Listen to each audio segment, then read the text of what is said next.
தினம் ஒரு தியானம். அவர் உனக்கு துணையாயிருப்பார். ஆதியாகமம் அதிகாரம் 49 வசனம் 25. கர்த்தாவே, பலமுள்ளவனுக்காகிலும் பலனற்றவனுக்காகிலும் உதவி செய்கிறது உமக்கு லேசான காரியம். எங்கள் தேவனாகிய கர்த்தாவே, எங்களுக்கு துணை நில்லும் என ஜெபிக்கும் அந்த ஆசா ராஜா. கர்த்தர் நமக்கு துணையும் நமக்கு கேடகமும் ஆனவர். தேவரீர் என் துணையும் என்னை விடுவிக்கிறவருமாயிருக்கிறீர் என பாடும் சங்கீதக்காரனாகிய தாவீது.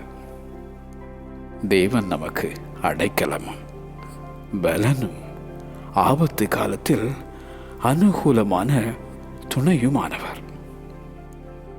கர்த்தர் எனக்கு துணையாயிராவிட்டால் என் ஆத்துமா சீக்கிரமாய் மௌனத்தில் வாசம் பண்ணியிருக்கும்.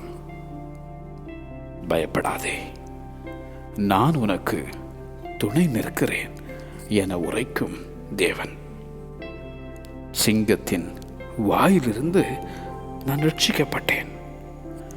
கர்த்தரோ எனக்கு துணையாக நின்றார் என்றான் அப்போஸ்தலனாகிய பவுல்.